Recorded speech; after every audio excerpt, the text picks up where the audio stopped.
Class 11 accountancy chapter depreciation part number 6। कुछ और question करें। लेफ़्ट साइड पे क्वेश्चन है, लेफ़्ट साइड पे वर्किंग नोट्स भी हैं और राइट साइड पे आंसर सॉल्व करके दिया गया है। इसको नोट कर लें, उसके बाद समझते हैं। दिया गया the book value of the plant on 1 January 2011 was ₹2 lakh. 1 जनवरी 2011 को प्लांट और मशीनरी की कीमत जो थी वो 2 लाख रुपीज़ थी। New machinery for rupees 10,000 was purchased on 1st October 2011 for rupees 20,000। एक नई मशीन खरीदी गई 1 अक्टूबर 2011 को जिसकी कीमत है 10,000 रुपीज़। ऑन फर्स्ट ये तो हो गया। ऑन 1 अप्रैल 2013 पहली अप्रैल 2013 को machine whose book value has been 30,000। वो मशीन जिसकी की कीमत 30,000 थी कब? 1 जनवरी 2011 को। तो देखें, हम हमारे पास जब भी हम क्वेश्चन पढ़ते हैं तो क्वेश्चन पढ़ते ही हमने समझ लेना है कि यहाँ पर मशीन का कोई पार्ट जो है वो बेचा जा रहा है। बाद में अलग से मशीन है फिर प्रॉब्लम नहीं है। तो अगर मशीन का कोई पार्ट, कोई हिस्सा बाद में बेचा जाए तो पहले ही उसको हमने अलग कर लेना है। तो यहाँ पर हमारे को बोला गया 1 अप्रैल 2013 को वो मशीन जिसकी की बुक वैल्यू 30,000 थी कब? जनवरी 2011 में। हम देख रहे हैं कि जनवरी 2011 में फर्स्ट लाइन में ही दिया गया जो मशीन थी उसकी कीमत थी 2 लाख रुपीज़। इसका मतलब इसमें से 30,000 बेच दिया गया। 2 लाख में से यदि हम 30,000 माइनस करते हैं तो अमाउंट हमारा बनता है 1,70,000। आगे उसने बोला है this part was sold for ₹16,000। इससे 16,000 में बेचा गया। And the entire amount was credit to the plant and machinery account. Entire मतलब सारा ही जो पैसा है प्लांट एंड मशीनरी अकाउंट में क्रेडिट किया गया, वो हम जानते हैं कि मशीनरी अकाउंट में इसे क्रेडिट में लिखा जाता है। Depreciation has been charge at the rate of 10% per annum on straight line method. First method हमारा स्ट्रेट लाइन जो है उसके अकॉर्डिंग हम 10% डेप्रिसिएशन चार्ज करेंगे। Show plant and machinery account from January 1 to 31 December 2013। 3 साल का हमने अकाउंट बनाना start करते हैं। क्योंकि हमें मालूम है जब फर्स्ट मशीन हमारी है 2 लाख रुपीज़, इसको हम पहले इसे हम बाद में जाकर इसका 30,000 वाला हिस्सा बेचेंगे। तो हम पहले इसके 2 टुकड़े कर लेते हैं 2 लाख के। एक टुकड़ा हो जाएगा 30,000 का, तो 2 लाख में से 30,000 माइनस कर दो तो बच जाता है 1,70,000। तो देखें क्वेश्चन में हम लिखते हैं सबसे पहले। अब हमारी एंट्री टू बैंक नहीं आएगी क्योंकि क्वेश्चन में क्या बोला था? Book value of plant and machinery. उसने ये नहीं बोला मशीन हमने खरीदी है, बुक्स में ये वैल्यू चली आ रही है। इसका मतलब ये प्लांट एंड मशीनरी हमारे पास पहले का था। अगर पहले का है तो हमारा जो एंट्री बनेगी वो टू बैलेंस BD बनेगी। 30,000 अलग करेंगे 1,70,000। हम मान लेंगे ये मशीन नंबर 1 है 30,000 की, मशीन नंबर 2 है 1,70,000 की। आगे उसने फिर हमारे को बोला है A new machinery for ₹10,000 was purchased on 1 अक्टूबर 2011। 2011 मतलब इसी साल एक और मशीन हमने खरीदी है 1 अक्टूबर को। ठीक है, तो 1 अक्टूबर को खरीदी है तो डेबिट साइड पर अगेन हमारी एंट्री आएगी टू बैंक 1 अक्टूबर को। यहाँ पर हम मशीन नंबर 3 लिख देंगे और ये मशीन जो हमने खरीदी है was purchased for ₹10,000। ओके, तो अब हमारी एंट्री हो गई। अब हम करेंगे क्रेडिट साइड पर डेप्रिसिएशन की एंट्री 31 दिसंबर 2011 बाय डेप्रिसिएशन। फर्स्ट मशीन हमारी जो थी 1 जनवरी को खरीदी गई थी, तो इसका 30,000 का 10% आता है 3,000। 1,70,000 का 10% आता है 17,000। और मशीन नंबर 3 जिसकी कीमत है 10,000, उसका डेप्रिसिएशन देखें लेफ्ट साइड पर क्वेश्चन के नीचे रेड कलर से शो किया गया 30,000 750 3 मंथ्स का 30,000 नहीं है, इसको आप 10,000 कर लीजिएगा। 10,000 इंटू 10/100 इंटू 3/12। गलती से 30,000 लिखा गया, 10,000 कर लें क्योंकि मशीन नंबर 3 की वैल्यू हमारी जो है वो नहीं, ये बात का डेप्रिसिएशन इसको बाद में देखते हैं, ये नहीं आएगा। तो यहाँ पर भी हम ऐसे कैलकुलेट करेंगे। मशीन की वैल्यू हमारी कितनी है? 10,000 रुपीज़ है और इसके ऊपर हमने 10% डेप्रिसिएशन लगाना है। तो आप लिखेंगे रफ में 10,000 मल्टीप्लाई बाई 10/100। और ये मशीन हमने कब खरीदी? ये हमने खरीदी है 1 अक्टूबर को। सो 1 अक्टूबर से लेकर 31 दिसंबर तक हमारे 3 महीने बनते हैं, तो 3 महीने का डेप्रिसिएशन लगाएंगे। आप लिखेंगे इसको 10,000 मल्टीप्लाई बाई 10/100 मल्टीप्लाई बाई 3/12। और ये आप सॉल्व करेंगे तो ये आएगा 250, तो थर्ड मशीन का डिप्रेशन 250 आ गया। तीनों को हम जोड़ेंगे बाहर, टोटल डिप्रेशन 20,250। अब बैलेंस हम कैलकुलेट करेंगे 31 दिसंबर by balance C D. First machine देखें 30,000 की थी, 3,000 उसमें से माइनस किया बचा 27,000। सेकंड मशीन 1,70,000 की थी, 17,000 माइनस किया तो बचा 1,53,000। थर्ड मशीन अभी खरीदी 10,000 की, उसमें से 250 माइनस किया तो बचा 9750। तीनों को जोड़ेंगे बाहर आएगा 1,89,750। दोनों साइड का टोटल बराबर 2,10,000। यही बैलेंस 1,89,750 नेक्स्ट ईयर 1 जनवरी 2012 को ओपनिंग बैलेंस बन जाएगा। To balance B D 1,89,750। अब हमारे को क्वेश्चन में बोला गया होगा, क्वेश्चन की आप देखेंगे फोर्थ लाइन, तो यहाँ बोला गया फॉर रुपीज़ 20,000 ऑन 1 जनवरी 2012 को 20,000 की एक मशीन खरीदी। डेबिट साइड पर मशीन खरीदने की एंट्री आ जाएगी 1 January 2012 to bank account cost. Fourth machine number 4 लिखेंगे, 20,000 यहाँ पर आ गई। अब हम स्टार्ट करेंगे 31 दिसंबर क्रेडिट साइड पर bye depreciation account. First method है, हम जानते हैं इसका डेप्रिसिएशन सेम चलेगा। फर्स्ट मशीन का 3,000, 17,000, सेकंड मशीन का आ जाएगा। हाँ, मशीन नंबर 3 अभी इस साल हमने पूरा साल यूज़ किया है, जिससे 10,000 का 10% आ जाएगा 1,000। और ये जो मशीन अभी हमने 1 जनवरी को खरीदी 20,000 की, इसका 10% 2,000। सभी का टोटल करेंगे 23,000 रुपीज़ इसका टोटल आ जाएगा। नेक्स्ट है 31 दिसंबर 2012 को by balance C D balance calculate करेंगे। तो देखें 2011 के लास्ट में जहां हमने बैलेंस सी डी कैलकुलेट किया था, वहां पर मशीन की कीमत दी गई है इस साल के शुरू में क्या होगी। तो यदि फर्स्ट मशीन की कीमत थी 27,000, 3,000 डेप्रिसिएशन लगा तो रहेगा 24,000। सेकंड मशीन की कीमत थी 1,53,000, 17,000 डेप्रिसिएशन माइनस किया तो 1 बचा 1,36,000। 97,500 थर्ड मशीन की कीमत थी, उससे 1,000 माइनस किया तो 8750 आ गया। और अभी जो 20,000 की मशीन हमने खरीदी, इस मशीन पे 2,000 डेप्रिसिएशन लगा तो बच गया 18,000। सभी का टोटल करेंगे बाहर आ जाएगा 1,86,750। टोटल दोनों साइड का बराबर 2,09,750। अब यही बैलेंस 1,86,750 2013 में डेबिट साइड पर आ जाएगा टू बैलेंस बी डी 1,86,750। अब हमारे को बोला गया कि हमने मशीन बेची है, कब बेची है और कितने की बेची है, तो हम देखते हैं। यहाँ पर हमारे को बोला गया 1 अप्रैल पढ़े, मतलब 1 अप्रैल 2013, फोर्थ लाइन है ये। Machine whose back book value has been 30,000, वो मशीन जिसकी कीमत 30,000 की थी उसे बेचा गया फॉर रुपीज़ 16,000, 16,000 बेचा गया। अभी हम करते हैं, सबसे पहले क्रेडिट साइड पर एंट्री मशीन को बेचने की आ जाएगी 1 अप्रैल 2013 को बाई कैश 16,000, ये मशीन को बेचने से पैसा मिला। अब हम डेप्रिसिएशन कैलकुलेट करेंगे। 30,000 की मशीन है, देखें डेप्रिसिएशन की एडजस्टमेंट नीचे वर्किंग नोट में दिखाया गया। वर्किंग नोट नंबर 1 ये था, वो 30,000 हमारी मशीन की कीमत है, इसके ऊपर 10% डेप्रिसिएशन लगाएंगे। और क्योंकि 1 अप्रैल को बेचा जा रहा है, तो हमने जनवरी फरवरी मार्च 3 मंथ हमने इसको यूज़ किया। तो ये आ जाएगा 30,000 जो 10/100 इंटू 3/12 इजिकल टू 750। ये 750 इसका डेप्रिसिएशन आ गया। अब हम प्रॉफिट या लॉस जो इसका आया है उसको कैलकुलेट करते हैं। तो देखिए कॉस्ट प्राइस, मशीन हमारी कितने की थी, 30,000 की थी। फर्स्ट ईयर में डेप्रिसिएशन इसका कितना लगा है 2011 में, तो इसका है 3,000। सेकेंड ईयर में भी डेप्रिसिएशन 2012 में भी 3,000 है। 2013 में अभी हमने कैलकुलेट किया 750 है। और सेलिंग प्राइस मशीन को जो बेचा गया वो 16,000 है। 3,000 हमने मशीन को यूज़ कर लिया, इससे प्रॉफिट हो गया हमारे को 3,000 अगेन हमने यूज़ किया, 750 अगेन हमने यूज़ किया और 16,000 हमारे को वापस मिल गया। तो टोटल प्रॉफिट या एडवांटेज जो हमने मशीन से लिया दैट इज़ 22,750। पर हमने एक्सपेंस ये खर्चा कितना किया था 30,000 का, मतलब एक्सपेंस हमारा ज़्यादा था तो हमारे को लॉस हुआ। हम लिखेंगे 30,000 माइनस 22,750 दैट कम्स टू 7,250। तो 7,250 को हमारे को लॉस हुआ। हम क्रेडिट साइड पर जो एंट्री करेंगे 1 अप्रैल 2013 by profit and loss account 7,250। अब ये मशीन नंबर 1 जो हमारी थी वो हमारी बिक गई। अब आते हैं बाकी की बची हुई मशीन्स, उनकी हम डेप्रिसिएशन एज़ यूजुअल हम कैलकुलेट करेंगे दिसंबर महीने में।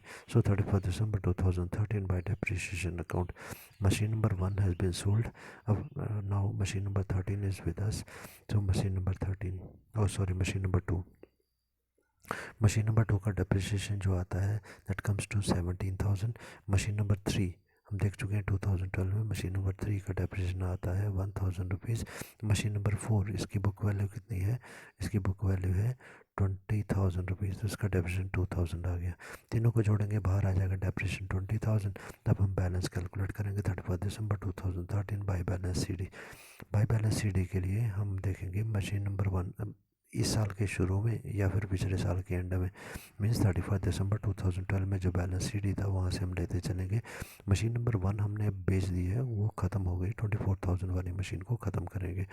Now the remaining machine is machine number 2। Machine number 2 की कीमत थी 1,36,000। उसमें से फर्स्ट मतलब मशीन नंबर 2 का डेप्रिसिएशन 17,000 उसे माइनस करेंगे तो बैलेंस हमारा आया 1,19,000। मशीन नंबर 3 जो थी हमारी, उसकी कीमत थी 8,750। उसका डेप्रिसिएशन अब मशीन नंबर 2 की तरह दिखाई दे रहा है क्योंकि डेप्रिसिएशन हम 3 का ही ले रहे हैं, तो 1,000 माइनस करेंगे, ये बचेगा 7,750। मशीन नंबर 3 हमारी जो थी उसकी साल के शुरू में कीमत थी 18,000, तो उसमें से 2,000 माइनस किया तो बचा 16,000। सभी बैलेंसेस को ऐड करेंगे 1,42,750 बाहर आ जाएगा और टोटल दोनों साइड के बराबर 1,86,750। अब आते हैं नेक्स्ट क्वेश्चन पर। वीडियो को रोक करके आप क्वेश्चन को नोट करें और फिर हम इसको डिस्कस करते हैं।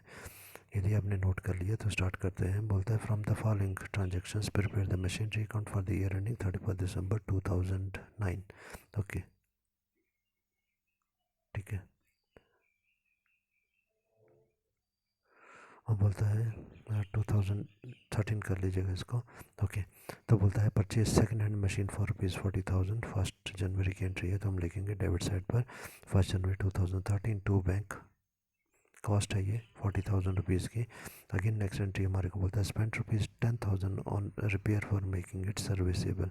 और हमने 10,000 रुपीज़ और खर्च किया इसको रिपेयर करवाने के लिए। देखें तुरंत यदि उसी दिन रिपेयर करवा लेते हैं तो मशीन की कॉस्ट में जुड़ जाएगा। So again 1 January 2013 debit side पर टू बैंक हम लिखेंगे, ब्रैकेट में रिपेयर मेंशन करेंगे 10,000 रुपीज़। अभी ये मशीन नंबर 1 हमारी हो गई, मिला करके इसकी कीमत बनती है 50,000। आगे देखते हैं अगली ट्रांजेक्शन। 30 जून 2013, 30 जून को हमने एक और machine purchase additional new machinery for ₹20,000। नई मशीन हमने खरीदी है। अब ये मशीन नंबर 2 हमारी बनेगी। हम लिखेंगे डेबिट साइड पर 30 जून 2013। ये आपने ध्यान रखना है कि यहाँ पर ये जो मशीन हमने खरीदी है ये जून महीने में खरीदी है तो उसका आधे साल का डेप्रिसिएशन होगा। आगे बोलता है 30 सितंबर 2013 को repair and renewal of the machine ₹2,000। भाई मशीन को हमने रिपेयर करवाया है, जाके सितंबर में करवाया है, तो बाद में यदि मशीन को रिपेयर करवाया जाए तो उसे हम रिपेयर अकाउंट में लिखते हैं, मशीन अकाउंट में ऐड नहीं करते हैं। रिपेयर जो कराई जाए तुरंत उसी को केवल मशीन में जोड़ा जाता है। आगे 31 दिसंबर 2013 को बोलता है depreciate machine eight the rate of 10% per annum. 10% हमने डेप्रिशिएशन लगाना है। 31 दिसंबर क्रेडिट साइड पर एंट्री करेंगे बाय डेप्रिसिएशन। फर्स्ट मशीन की कीमत थी 50,000, उस पर डेप्रिसिएशन लगा फिर 5,000 रुपीज़। सेकेंड मशीन हमने खरीदी 30 जून को। 30 जून को मतलब जून महीना भी ख़त्म हो चुका था तो हमने यूज़ करना इसको शुरू किया होगा 1 जुलाई से। 1 जुलाई से 31 दिसंबर तक बनते हैं 6 महीने। सो 20,000 का हम कैलकुलेट करेंगे 10% मल्टीप्लाई बाई 6/12, ये आ जाएगा 1,000 रुपीज़। 6 महीने का ब्याज और डेप्रिसिएशन लगाएंगे तो दोनों को जोड़ा हमने बाहर आ गए 6,000। बैलेंस कैलकुलेट करेंगे by balance C D credit side पर 50,000 पहली मशीन की कीमत थी, 5,000 कम हो गया तो रह गया 45,000। सेकंड मशीन की कीमत 20,000 थी, 1,000 कम हो गया रह गया 19,000। 64,000 बैलेंस सी डी आ गया, टोटल दोनों साइड का बराबर 70,000। नेक्स्ट क्वेश्चन फिर हम करते हैं और इसको भी आप नोट करें, डिस्प्ले में दिखाई दे रहा है। वीडियो को रोक करके क्वेश्चन और उसका सॉल्यूशन उसके बाद हम समझते हैं। यदि आपने नोट कर लिया तो स्टार्ट करते हैं। बोलता है 1 जनवरी 2011 को कंपनी ने परचेज़ की एक machine for ₹50,000। Prepare machinery account provide the depreciation eight the rate of 10% by the diminishing balance method. यहाँ ध्यान रखना है हमारा नेक्स्ट मेथड स्टार्ट हो गया है, second method that is diminishing balance method, और हमने अकाउंट बनाना है 3 इयर्स का। तो सबसे पहले हमने मशीन जो परचेज़ की 1 जनवरी 2011 को, उसकी एंट्री डेबिट साइड पर आएगी टू बैंक अकाउंट 50,000 रुपीज़। अब डिमिनिशिंग बैलेंस में तुम्हारा कोई चेंज नहीं हुआ है, 3 साल का बनाना 10%, तो क्रेडिट साइड पर आते हैं डायरेक्टली 31 दिसंबर 2011 बाय डेप्रिसिएशन। 50,000 का डेप्रिसिएशन 5% आता है, 5,000 बाई बैलेंस सी डी आ जाएगा 50,000 में से 5,000 घटाया तो 45,000, दोनों साइड का टोटल बराबर। ये 45,000 जो क्लोजिंग बैलेंस आया 2011 का, ये नेक्स्ट ईयर ओपनिंग बैलेंस बन के आएगा डेबिट साइड पर 1 January 2012 to balance B D 45,000 rupees. अब डेप्रिसिएशन कैलकुलेट करेंगे 31 दिसंबर 2012 बाई डेप्रिसिएशन। ध्यान रखें सेकंड मेथड है, इसलिए जिस साल हम डेप्रिसिएशन कैलकुलेट कर रहे हैं, जिस साल का डेप्रिसिएशन कैलकुलेट कर रहे हैं उसी साल के शुरू में मशीन की कीमत कितनी थी उसके ऊपर डेप्रिसिएशन लगेगा। तो मशीन की कीमत इस साल 2012 में थी 45,000 से 4500, इसका डेप्रिसिएशन आ गया। बाई बैलेंस सी डी के लिए 45,000 से 4500 माइनस करो तो 40,500 आ गया बाई बैलेंस सी डी, और दोनों साइड का टोटल बराबर 45,000। यही ओपनिंग बैलेंस बनकर 2013 में आ जाएगा 1 January 2013 to balance B D 40,500 rupees. Again depreciation on 31 December 2013 by depreciation account. अब 40,500 पे 10% लगाएंगे तो 4050 आ जाएगा। बाई बैलेंस सी डी हमारा 40,500 में से 4050 को माइनस किया तो बैलेंस हमारा आ गया 36,450, दोनों साइड का टोटल बराबर 40,500। उसके बाद में हम नेक्स्ट क्वेश्चन करेंगे जिसमें कि हमारे को दोनों मेथड से क्वेश्चन करने के लिए बोला गया। साइड बाय साइड हम बनाएंगे। A machine was purchase for rupees 41,000 on 1 January 2010। 2010 में हमने एक मशीन खरीदी 41,000 की। What would be the balance of the machinery account, machine account का बैलेंस क्या होगा if it is after 4 years depreciated at the rate of 10% per annum. यदि हम 10% के हिसाब से डेप्रिसिएशन लगाते हैं तो हमारा 4 साल के बाद अमाउंट क्या होगा। और यदि हम मशीन अकाउंट बनाते हैं दोनों मेथड से, fixed installment method and diminishing balance method. हम जानते हैं फिक्स्ड इंस्टॉलमेंट मेथड का दूसरा नाम जो है स्ट्रेट लाइन मेथड भी होता है और डिमिनिशिंग बैलेंस मेथड। तो देखिए इस तरीके से आप अमाउंट के दो कॉलम बनाएंगे और हम साथ साथ में चलेंगे। तो देखें स्टार्ट करते हैं। 1 जनवरी को हमने मशीन परचेज़ की है तो हम लिखेंगे 1 जनवरी डेबिट साइड टू बैंक 41,000 दोनों मेथड में सेम। क्रेडिट साइड पर बाई बैलेंस बाई डेप्रिसिएशन 31 दिसंबर 2010 को। डेप्रिसिएशन दोनों मेथड में 41,000 का 10% 4100 आता है फर्स्ट ईयर, तो दोनों का सेम रहेगा। बैलेंस हम निकालेंगे 41,000 से 36,900, दोनों साइड दोनों ईयर का बैलेंस सेम रहेगा, दोनों साइड का टोटल बराबर आ जाएगा। अब यहाँ पर हम देखेंगे पहले स्ट्रेट लाइन मेथड से करते हैं, उसके बाद फिर डिमिनिशिंग बैलेंस मेथड से करते हैं, नहीं तो आप कन्फ्यूज़ हो जाएंगे। तो डेबिट साइड पर एंट्री आ जाएगी टू बैलेंस बी डी। अब देखिए हमारे पास अमाउंट कितना है 36,900 डेबिट साइड पर स्ट्रेट लाइन मेथड, और क्रेडिट साइड पर आते हैं इसका डेप्रिसिएशन कैलकुलेट करते हैं 31 दिसंबर 2011 बाय डेप्रिसिएशन। डेप्रिसिएशन सेम चलेगा फर्स्ट मेथड में 4100, तो 36,900 से स्ट्रेट लाइन मेथड में 4100 घटाया तो बचा 32,800, दोनों साइड का टोटल बराबर करेंगे 36,900। ये 32,800 2012 में डेबिट साइड पर आएगा टू बैलेंस बी डी 32,800, और हम 31 दिसंबर को फिर इसका डेप्रिसिएशन कैलकुलेट करेंगे। डेप्रिसिएशन सेम है 4100, तो 32,800 में से 4100 घटाया तो बचा 28,700, टोटल दोनों साइड का बराबर 32,800। यही 28,700 डेबिट साइड पर आ जाएगा ओपनिंग बैलेंस बन के 1 जनवरी 2013 को टू बैलेंस बी डी 28,700। इसके ऊपर डेप्रिसिएशन फिर 31 दिसंबर 2013 को बाय डेप्रिसिएशन 4100, और 28,700 से 4100 को माइनस किया तो 24,600, दोनों साइड का टोटल बराबर। अब आते हैं डिमिनिशिंग बैलेंस मेथड में सेकंड ईयर, मतलब 1 जनवरी 2011 से स्टार्ट करते हैं। बैलेंस हमारे पास था 36,900, क्रेडिट साइड पर एंट्री आई 31 दिसंबर 2011 को डेप्रिसिएशन। अब सेकंड मेथड है क्योंकि इसलिए जो यहाँ पर जो बैलेंस हमारे पास है इस साल के शुरू में दैट इज़ 36,900, इस पर हम 10% डेप्रिसिएशन विल बी प्रोवाइडेड और ये अमाउंट बनेगा 3690। बैलेंस कैसे कैलकुलेट होगा 36,900 से 3690 माइनस करेंगे तो 33,210, दोनों साइड का बैलेंस बराबर 36,900। अब यही बैलेंस 33,210 डेबिट साइड पर आ जाएगा टू बैलेंस बी डी बन के 2012 में। अब डेप्रिसिएशन इसका आएगा बाय डेप्रिसिएशन, क्योंकि 33,210 है इसका 10% आएगा 3321, तो डेप्रिसिएशन के सामने बैलेंस भी ऐसे ही कैलकुलेट करेंगे। 33,210 में से 3321 माइनस किया तो बैलेंस आ गया 29,889, दोनों साइड का बैलेंस बराबर आ जाएगा 33,210, और 29,889 हमारा ओपनिंग बैलेंस बन जाएगा 2013 में डेबिट साइड पर।